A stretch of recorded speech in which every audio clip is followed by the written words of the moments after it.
Freakonomics Radio is sponsored by Hotels.com. Hotels.com gives you access to hundreds of thousands of hotels worldwide. And when you join for free, you can save up to 20% instantly with member prices. Plus, every stay earns rewards. So when you book one trip, you're already lowering the cost of the next one. Hotels.com is simple, rewarding, and designed to help you get more out of every stay. Sign up for free and book today. Hotels.com. It's all in the name. Freakonomics Radio is sponsored by Amica. You know what they say, if you want to go fast, go alone. If you want to go far, go together. So go with Amica and get coverage from a mutual insurer that's built for their customers, one that looks after what's important to you together. Auto, home, life, and more, coverage that fits your unique needs. Amica helps you protect what matters most. Visit amica.com and get a quote today.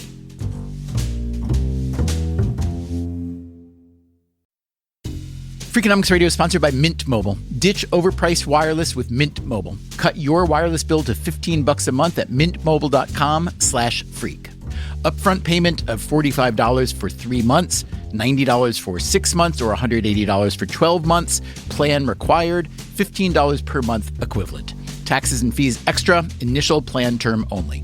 Greater than 50 gigabytes may slow when network is busy, includes up to 20 gigabytes hotspot. Capable device required. Availability, speed, and coverage varies. See mintmobile.com.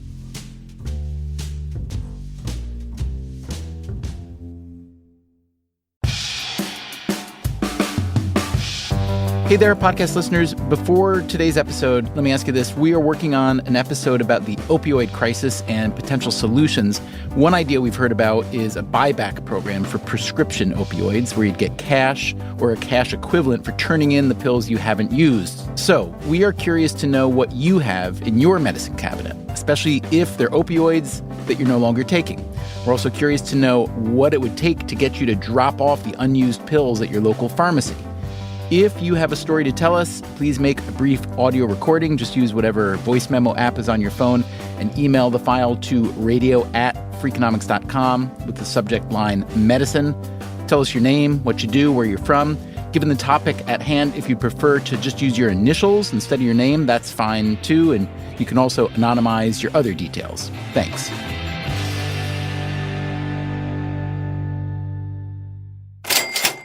When you think about propaganda campaigns, I am guessing you don't think of this. Shop your Safeway store. You will always save more. At the sign of the S, do-do-do-do-do-do, at Safeway. After World War I and World War II came the Cold War between the U.S. and the U.S.S.R. It featured a space race, an arms race, and a farms race. Things like chicken breeding and hybrid corn took a outsized and somewhat surprising role in U.S. propaganda in the early 1950s. The farms race had an obvious winner. We clearly won the abundance war. But the American victory was, to some degree, a Pyrrhic victory, whose after effects are still being felt. Economists who don't do U.S. agricultural policy are horrified by what they see in terms of distorting markets. Today on Freakonomics Radio, how a sprawling system of agriculture technology, economic policy, and political will came to life in the supermarket. Tell me, who could possibly afford to buy food in a place such as this? Well, this is just an ordinary food market. Competition and big volume keep prices down. Utterly impossible.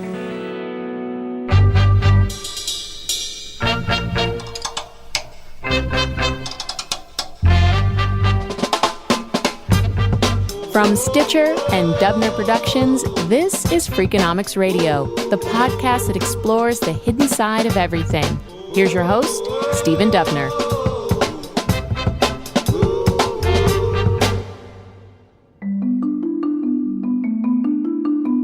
The supermarket is so ubiquitous today that it's hard to imagine the world without it. But of course, such a time did exist. There's some debate about when supermarkets actually started, but usually we pin it at around 1930. That's Shane Hamilton. He's an American historian who teaches at the University of York in England.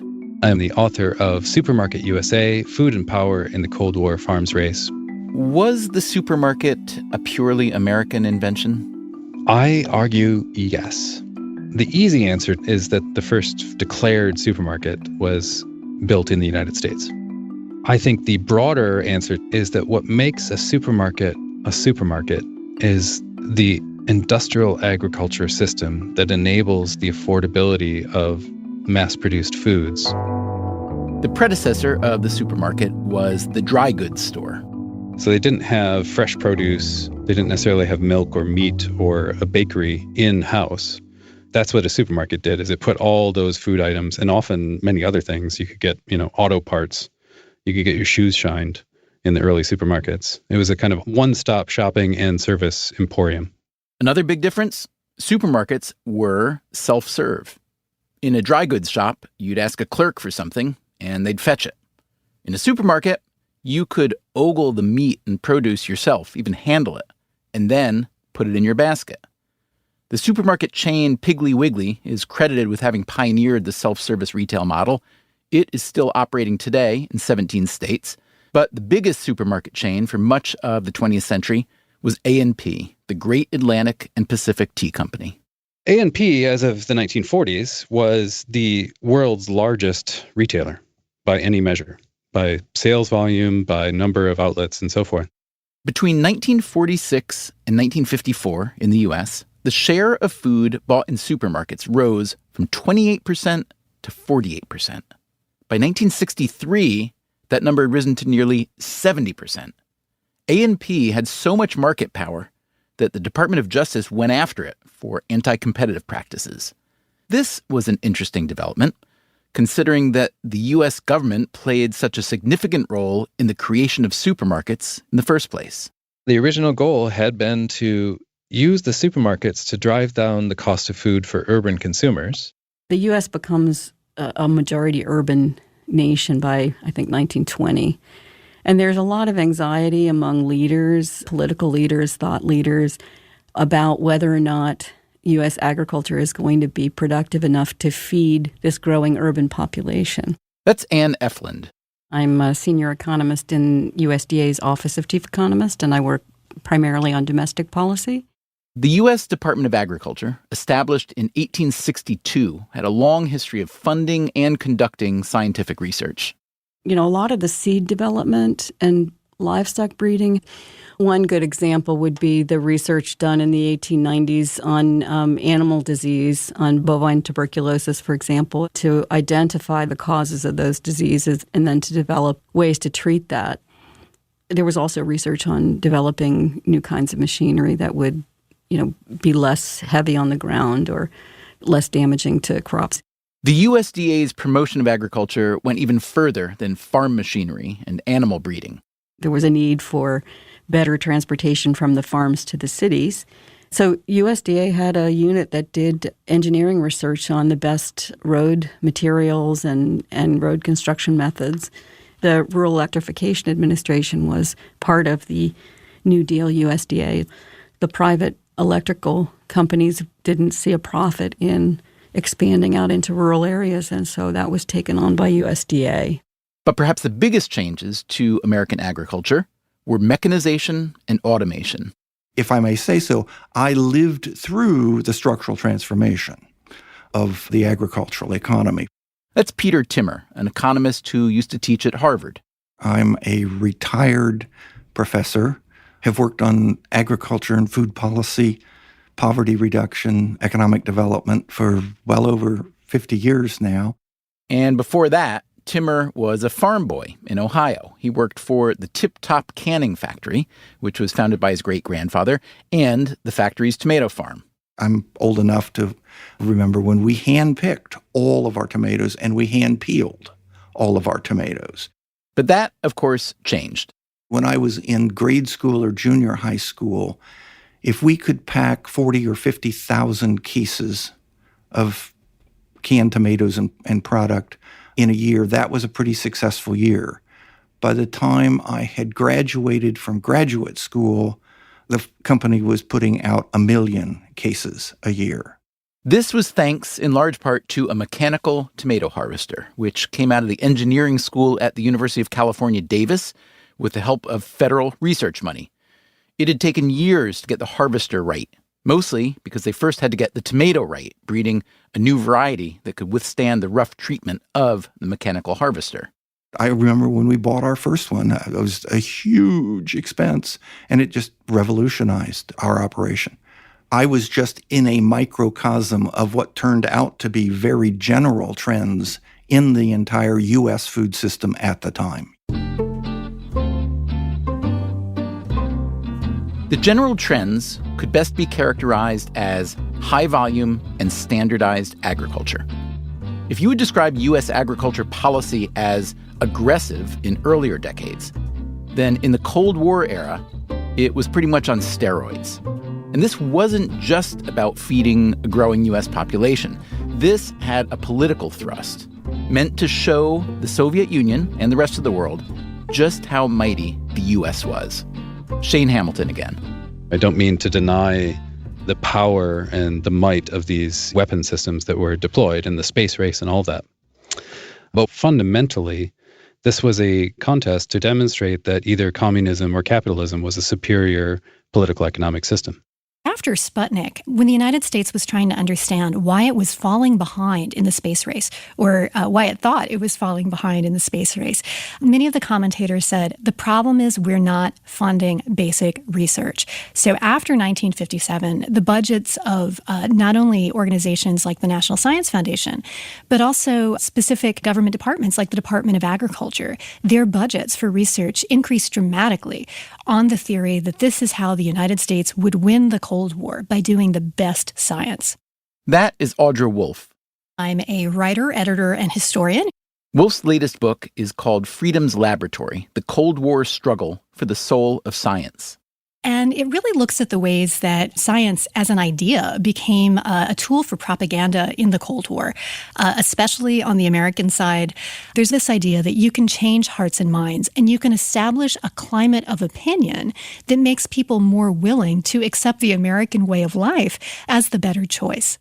And one of the things that made America so great, its agricultural system.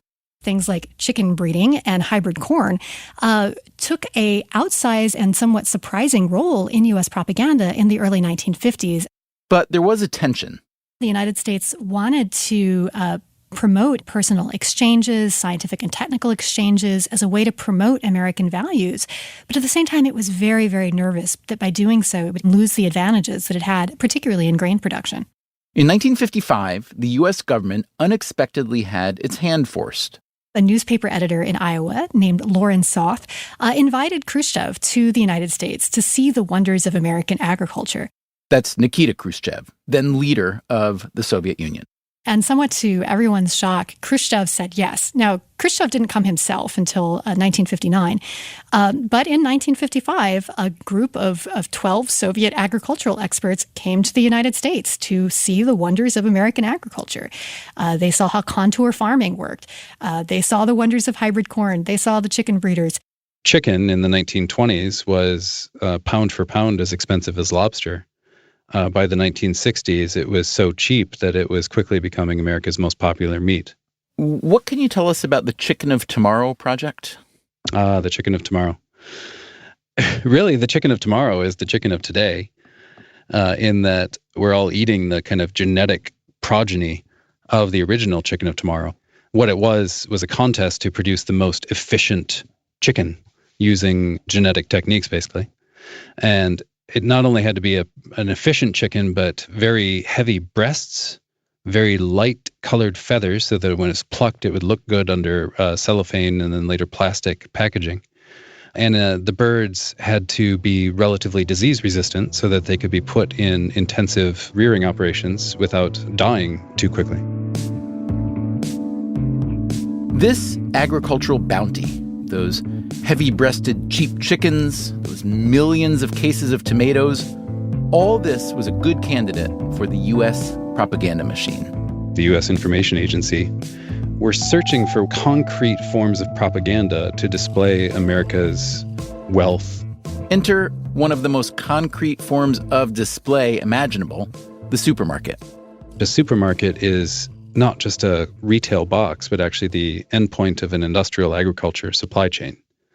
a supermarket can't exist without the inputs of mass-produced foods. The farms race was about how do you get the food from industrially productive, technologically sophisticated farms to, this display of abundance. And the display was really crucial. Since the average citizen living under communism wouldn't have access to a Piggly Wiggly or an A&P, the U.S. government brought the supermarket to the communists. The 1957 Supermarket USA exhibit in Zagreb, Yugoslavia, which was then a communist country, it was a fully operational 10,000 square foot American supermarket filled with frozen foods and breakfast cereals and everything else. They airlifted in fresh produce from the U.S. because they didn't think Yugoslavian produce was attractive enough. It was about this display of affordable abundance available to American consumers. For anyone who didn't get the message, there was also a sign touting, quote, the knowledge of science and technology available to this age. In other words, if you like our breakfast cereal, just think how much you like the rest of our capitalism. There were quite a few people who thought that if you showed that American consumers could access affordable food, strawberries in December, without having to wait in line, that might actually cause the whole communist system to collapse. The Supermarket USA exhibit proved tremendously popular. More than 1 million Yugoslavs visited. Some received free bags of American food. Immediately after seeing it, Marshal Tito, the leader of the country at the time, ordered the whole thing to be purchased, and it was bought wholesale from the United States exhibitors and used as a model. They hired a consultant from an Atlanta supermarket firm to come over and teach them how to build their own chain of socialist supermarkets. So Yugoslavia, along with other European countries, started building American-style supermarkets, which created new buyers for processed and frozen foods from America. This did not, however, lead to a wider embrace of American culture, much less the downfall of communism. But just a couple years later, the Americans took another shot, this time in Moscow, at the American National Exhibition. They built a split-level, ranch-style American house, its kitchen stocked with food and the latest labor-saving appliances. The message was clear. The American economy, based in free market capitalism, was capable of producing things that the Soviets' command and control economy simply couldn't. The exhibition opening was attended by Nikita Khrushchev and then U.S. Vice President Richard Nixon. They engaged in what came to be known as the kitchen debate. You must not be afraid of ideas. That's what we're telling you. Don't be afraid of ideas. We have nothing to fear. The time has passed when ideas scared us. Well, then let's have more exchange of them. Richard Nixon and Nikita Khrushchev. They are two of the most explicit users of this Cold War farms race language. Khrushchev declared that by outproducing the U.S. in per capita meat and milk production, that would be the Soviet equivalent of hitting American capitalism with a torpedo. Nixon retorted that if there was going to be a torpedo fired, it was going to be by America's farmers and ranchers, to which the farmers and ranchers listening to his speech applauded very mightily. A few months afterward, Khrushchev finally visited the U.S., and he got to see for himself the sprawling cornfields of Iowa. But this was of little help to the Soviet farmers back home. The fact is, they were unable to modernize Soviet agriculture with the economic structure and strategy that they were following. The economist Peter Timmer again. It was not a technological problem. It was a management and marketing problem. There was a total divorce between what consumers wanted and what the managers of the big state farms were told to produce. Timmer was part of a World Bank team that visited the Soviet Union. He saw for himself their agricultural system and supermarkets. Oh, gosh. I mean, the shelves were empty. It was just weird. We stayed at a government hotel, and there was hardly anything to eat.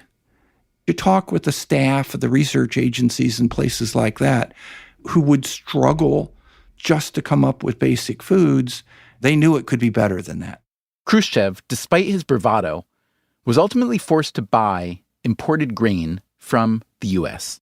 Some historians would argue that this was one of the crucial factors that led to his downfall, that it was just embarrassing on the world stage for the Soviet Union, this vast country with enormous agricultural resources, having to turn to its archenemy for grain. Khrushchev's successor, Leonid Brezhnev, continued the policy of importing food from the U.S. to cover domestic shortfalls. If the two countries had been normal trading partners, this wouldn't have been a big deal. But they weren't normal trading partners. They were Cold War adversaries, the global icons of capitalism and communism.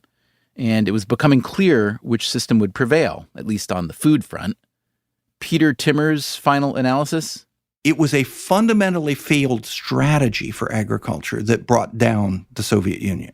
They didn't grow enough and they didn't grow the right things. And there were no price signals telling you what's expensive and what's cheap.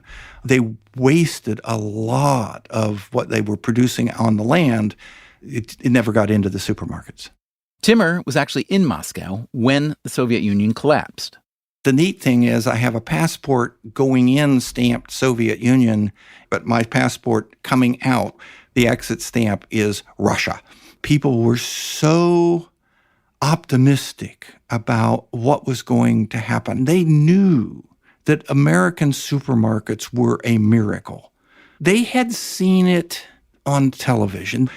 That point had clearly gotten through, at least to everybody that I talked to. And so it seems as though the mighty supermarket may indeed have played a role in America's Cold War victory. Yeah, I mean, it's central to the kind of lie, really, of the supermarket as a weapon. The historian Shane Hamilton again. So when the supermarket is upheld as this, effectively missile, this concrete consumer weapon against the claims of communism, it's built on this idea that supermarkets are producing this affordability just through the workings of supply and demand, that, it's unfettered markets that are somehow making food so affordable for American consumers. Where the reality is, for everything from milk to beef to grain to processed foods of all kinds, there's massive government investment in the science and technology that enables the productivity of American farms, from fertilizers to frozen food processes to distribution and so forth. And that's all erased. The image is that it's just the supermarket itself that is the source of abundance. So when you describe it like that, it's certainly, you use the word lie and you talk about the hidden components, and you make it certainly sound nefarious. But couldn't you argue that, the role of a government is to invest in science and technology that'll benefit private industry and ultimately the citizenry? Yeah, I actually don't have a problem with the U.S. government investment in science and technology and encouraging, more productivity. The concern is with, that being disguised as a free market when it's not particularly free. I mean, taking that to a propaganda level and attacking another country for not having free markets, it's just duplicitous, right?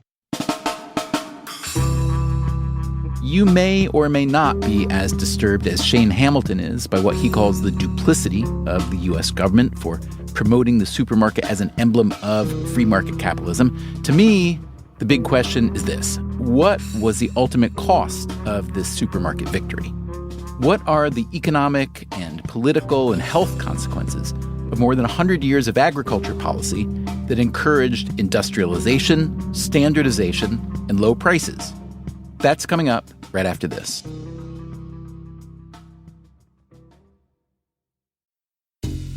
Freakonomics Radio is sponsored by Cash App. Bitcoin is often talked about as an investment, but it was built to be used. With Cash App, you can actually do that. Send Bitcoin instantly, pay at local Square businesses that accept it, or move it to your own wallet whenever you want. It works more like real money and less like something locked in an account. For a limited time, new customers can get $10 added to their balance. Just use code CASHAPP10 when you sign up. And don't forget this part, send at least $5 to a friend in the first 2 weeks. Terms apply. Cash App is a financial services platform, not a bank. Banking services provided by Cash App's bank partners. Bitcoin services provided by Block Inc. brand. For additional information, see the Bitcoin disclosures at cash.app/legal/podcast.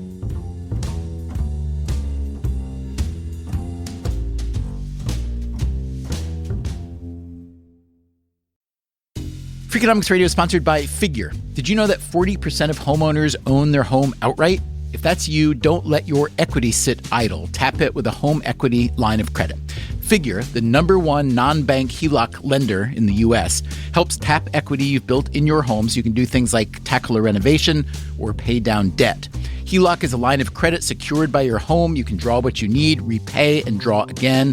Figure offers a 100% online application. Get approved in 5 minutes and funding in as few as 5 days. It's faster than a bank loan and cheaper than a personal loan. Check your rate today without impacting your credit at figure.com/Freakonomics. This post is sponsored by Figure, NMLS ID 1717824. Figure is an equal housing lender. For more information about their licensing, visit nmlsconsumeraccess.org. Figure's HELOC is subject to credit approval and terms apply. Freakonomics Radio is sponsored by Ozempic. Innovation happens through rethinking what's possible, and when it comes to GLP-1s, Ozempic pill does just that. Learn more about Ozempic semaglutide tablets, 4 and 9 milligrams, by calling 1-833-OZEMPIC or visit Ozempic.com to view the medication guide and ask your doctor what's possible with FDA-approved Ozempic pill.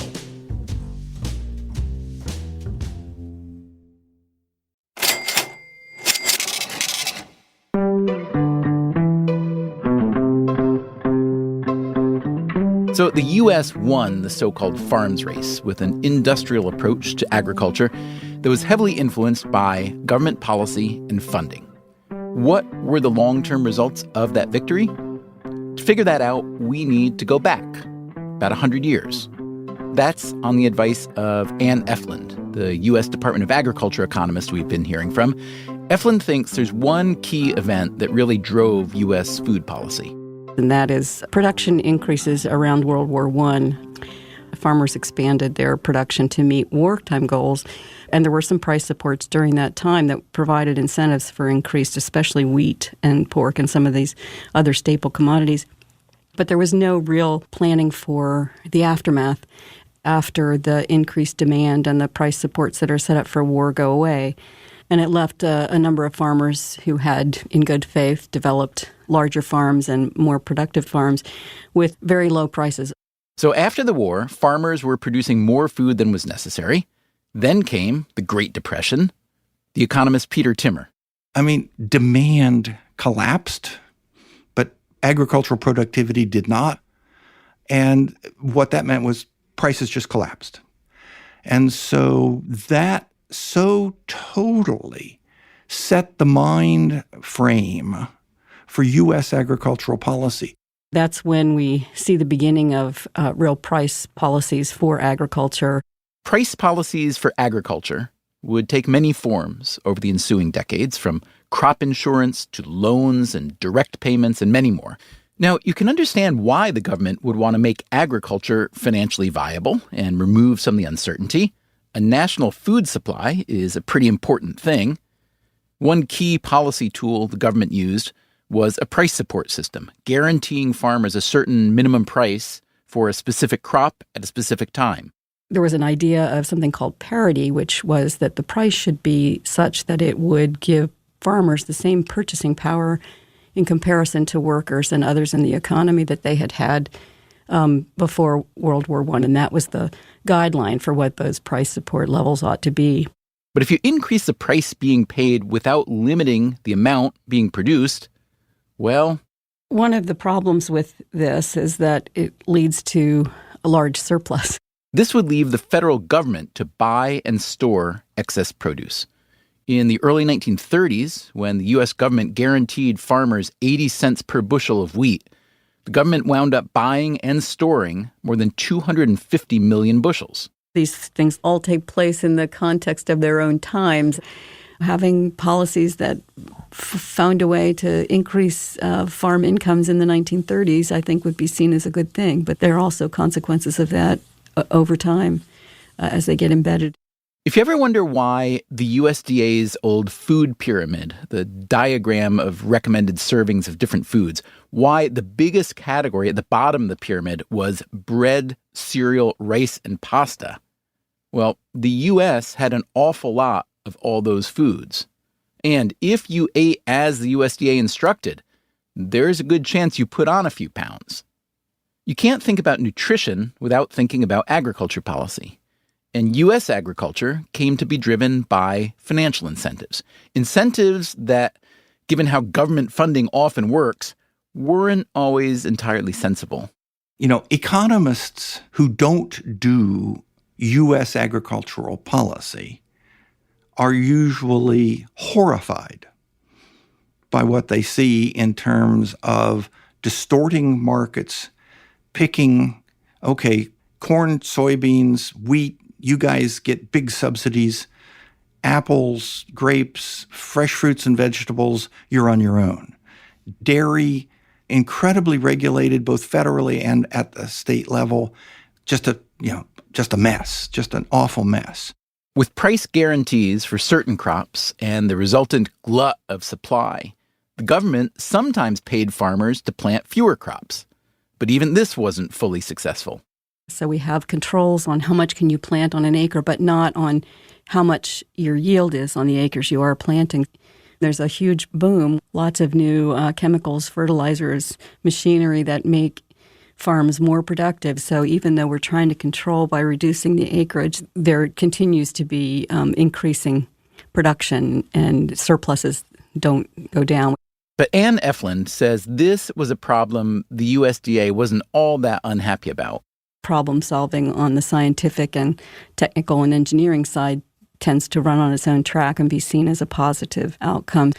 I don't think there's ever a point at which the policy side is saying, oh, stop providing good science and better agricultural practices so we don't have these surpluses, because when you do that, what you're saying is then stop this economic development. Solving problems and making farming more efficient are still seen as good projects to continue.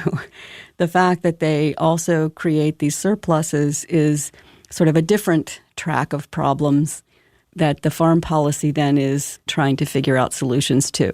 One solution was to use surplus grain for animal feed. Shane Hamilton again. Those massive surpluses of cheap corn and later soybeans encourages the rise of, industrial meat production, concentrated animal production, livestock feeding operations, where, that's enabled by cheap grain production. Industrial meat production, fueled by cheap grain, meant cheap meat, too, and helps explain how the U.S. became one of the world's biggest consumers of meat per capita. Today, more than 30% of corn, more than 50% of soybeans grown in the U.S. goes toward feeding cattle and other livestock. But even that left a lot of surplus production. So what happened? High fructose corn syrup. Yep, you've got surplus corn, and you've got a demand for easy, convenient sweetener in the food sector. And that was just a perfect storm. That syrup revolutionizes food processing because instead of a powdery sweet thing, it's a liquid, and liquids are way easier to handle in food processing. If I had only one thing to say about the impact of our agricultural programs on what you see in the supermarket and subsequent health issues out of the diet, I would have said the fact that we use so much high fructose corn syrup, that's the example of how things can go badly wrong, even if well-intended. I mean, don't get me started on ethanol, because that's the next step in reducing the surpluses, but I don't want to go there. The rise in agricultural productivity tended to favor larger, more industrial farms. It didn't hurt that they often received the government price supports designed for smaller family farms. As you can imagine, this began to put a lot of small farms out of business. We didn't manage that process very well, but I think just basic economic forces would have pushed us in that direction. It just wouldn't have pushed us as far. Peter Timmer, you will recall, grew up working on the tomato farm and cannery founded by his great-grandfather. You'll also recall when the Tip Top Canning Company got their first mechanical tomato harvester. It just revolutionized our operation.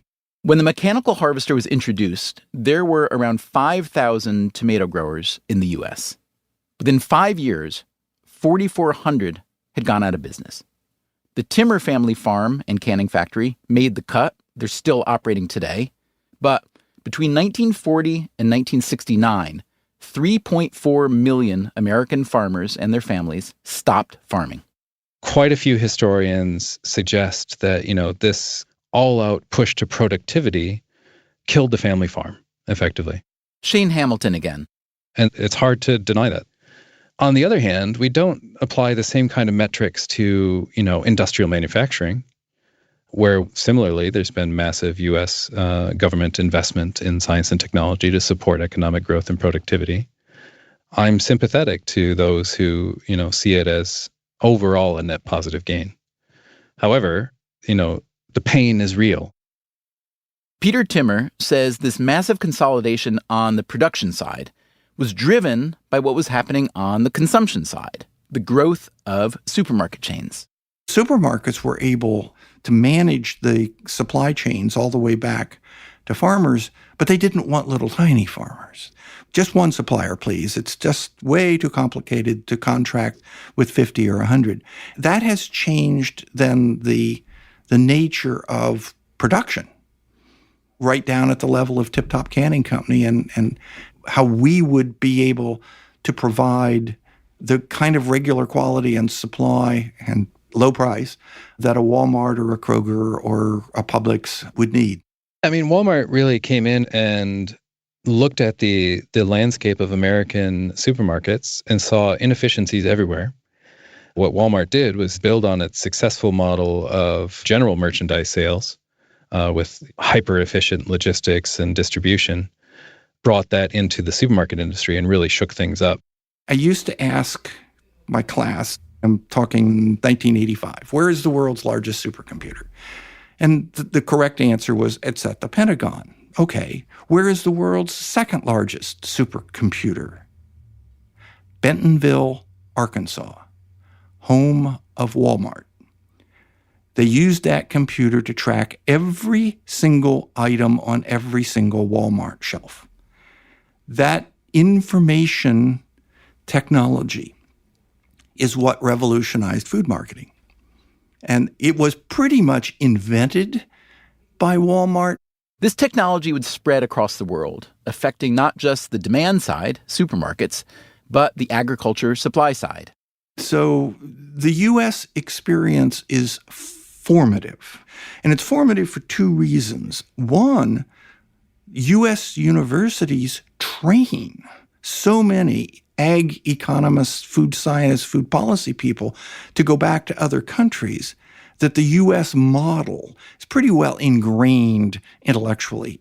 But the other thing, of course, is the biological and mechanical technologies mostly came out of the United States. Another consequence of the scaling up of American agriculture? More standardization and less variety. So apples, in the early 20th century, consumers in, say, New York State would have access to literally hundreds of varieties. Even in mass retail markets. By the mid-20th century, it's down to just a handful, and, Red Delicious really dominates the whole market. And apples became remarkably tasteless by the mid-20th century. So certain qualities were given up in order to gain that advantage of price and abundance. Well, we clearly won the food wars in terms of supply and abundance. We won the abundance war. What we may be in the process of losing is the health and quality dimensions going forward. I think today we're certainly witnessing, perhaps especially among millennials, an attempt to kind of reconfigure values. What are you actually looking for when you go to a supermarket? It's not just price. Price does not contain all relevant information for many shoppers in a contemporary supermarket. So the costs of pollution, of degraded animal welfare that are currently not being borne by either producers or consumers of food would have to be borne. if we had worried much, much more about the quality of farmland, of sustainability, about environmental side effects from heavy fertilization on corn. You know, we've got a dead zone in the Gulf of Mexico that is directly attributable to putting fertilizer on corn up in the Midwest. I accused my brothers of poisoning the Gulf of Mexico. And they said, well, what are we going to do? We have to get high yields. There was this sense of everybody being trapped in an old paradigm. And now, how do we break out of that? I hate to say it, but the current government seems to be trying to take us back to the old paradigm rather than a more sustainable, environmentally friendly. Let's make agriculture do more on organic and natural processes.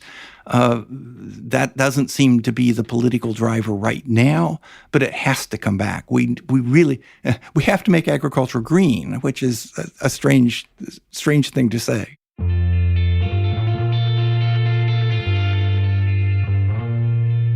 Peter Timmer has seen a lot of change in the farming business over his lifetime. And who knows, maybe he'll see the change he's hoping for now. But it's going to be hard to break the status quo, at least in terms of how financial incentives drive food production. For instance, when the Trump administration placed billions of dollars of tariffs on Chinese imports, China responded with their own tariffs on imported American crops like soybeans, alfalfa, and hay. American crop exports to China fell dramatically, as did, of course, farmers' revenues. Just last week, the U.S. government announced they had put together a welfare package to U.S. farmers. The price tag? $16 billion. Coming up next time on Freakonomics Radio, how much does your name matter? Yeah, I think ultimately all a name really does is it's a vehicle for the parents to signal what kind of person they are. Is that really all a name does? This ad popped up that said, LaTanya Sweeney arrested. And I basically almost fell out of the chair because I'd never been arrested. A classic episode from our archive to be followed the week after by a whole new chapter in the name saga with lessons from this person. Dr. Nirwana Pepsi Van Dyke. How much does your name matter? That's next time on Freakonomics Radio. Freakonomics Radio is produced by Stitcher and Dubner Productions. This episode was produced by Matt Hickey. Our staff also includes Allison Craiglow, Greg Rippin, Harry Huggins, Zach Lipinski, and Corinne Wallace. Our intern is Daphne Chen. We had help this week from Nellie Osborne. Our theme song is Mr. Fortune by the Hitchhikers. All the other music was composed by Luis Guerra. You can subscribe to Freakonomics Radio on any podcast app, including Spotify or the Apple or Google podcast apps. If you want to get the entire Freakonomics Radio archive, that is available exclusively on the Stitcher app or at Freakonomics.com, where you can also find transcripts, show notes, and sign up for our newsletter. If you want our entire archive without ads, along with bonus episodes, go to StitcherPremium.com/Freakonomics. We also publish every week on Medium, a short text version of our new episode. Go to Medium.com/Freakonomicsradio. We can also be found on Twitter and Facebook and LinkedIn, or via email at radio@Freakonomics.com. Freakonomics Radio also plays on many NPR stations, so please check your local station for details. Thank you for listening.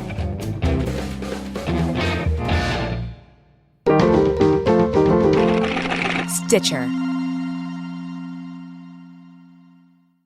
This podcast is sponsored by Made In Cookware. Made In partners with multi-generational artisans and some of the world's best chefs to create professional quality cookware, knives, and kitchen tools. Their products are trusted in Michelin-starred restaurants worldwide and designed to perform just as well in your kitchen. From 5-ply stainless clad to carbon steel, every piece is built to last and made to actually make you a better cook. Discover award-winning cookware at madeincookware.com. Freakonomics Radio is sponsored by Ozempic. Innovation happens through rethinking what's possible, and when it comes to GLP-1s, Ozempic pill does just that. Learn more about Ozempic semaglutide tablets, 4 and 9 milligrams, by calling 1-833-OZEMPIC or visit Ozempic.com to view the medication guide and ask your doctor what's possible with FDA-approved Ozempic pill. In the U.S., there's a break-in every 26 seconds. But when intruders step near, Simply Safe Home Security steps up. Stop. This is Simply Safe. Police are on the way. Using AI alerts, U.S.-based live agents help deter break-ins. Simply Safe, no long-term contracts. Save 50% on your new system with professional monitoring at simplysafe.com/SXM or with promo code SXM. Outdoor deterrence requires a Simply Safe Active Guard outdoor protection plan starting at $49.99 a month. Visit simplysafe.com/licenses for alarm license information. Tennessee 2012.